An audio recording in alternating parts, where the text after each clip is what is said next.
Dr. Chance, if you could just explain, should a parent be opposed to a book that's being used in a classroom, what their options are? Sure. So there is a policy, as Director Ross referenced, off the top of my head, I believe it's 105.2. If there are any components of the curriculum that a parent would like for their student to forego, that begins with just reaching out to the child's teacher and building principal. And we would go from there either to identify alternative curricula or activities for them to complete during that unit, or again, a different text in this particular case.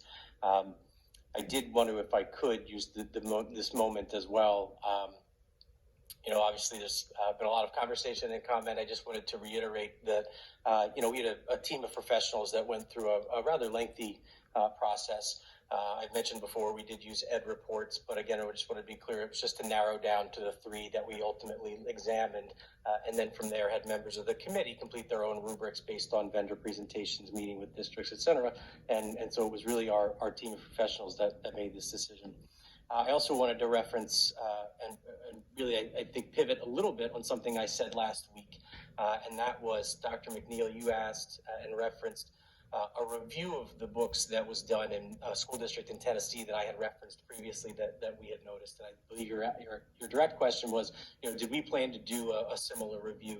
I think at the time I said, they went through a very formal process and issued a document that was 114 pages long. And so we had intended to read the texts and make potential adjustments, maybe remove them, but maybe not to issue a report.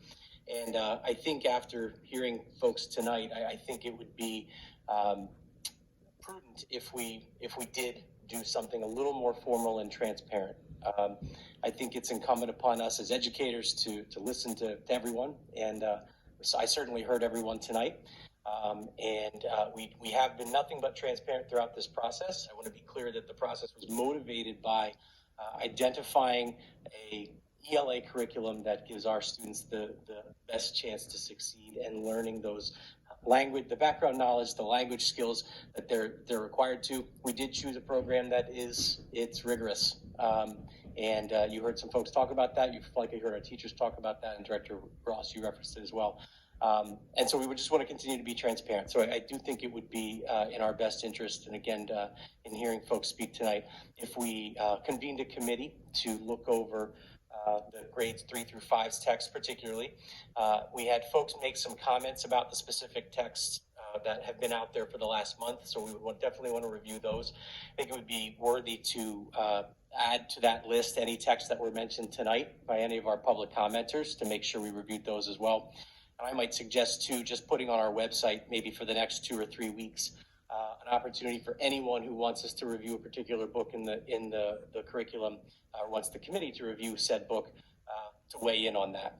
And then we'd look to convene a committee of folks who would spend all of next year reviewing those books, and then at the conclusion issue a review, because there may very well, as I said before, be whole texts that we don't utilize. Again, the district in Williamson, Tennessee chose one to completely remove. They made some adjustments to how other texts are taught, which components of certain texts are taught as a result of that committee review.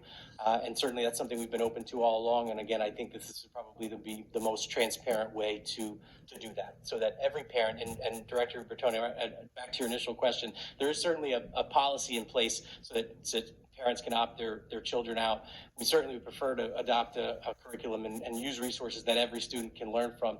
But even if there are certain resources that parents don't want their children to access, we do think that it's important that they know precisely what is in those resources. And we think that this might be the best way to do that. So in the event that the motion does pass, I just wanted to be clear that based on tonight, I think it's important that we pivot from what I had said last week and move towards maybe a more formal and documented, transparent process for reviewing the books.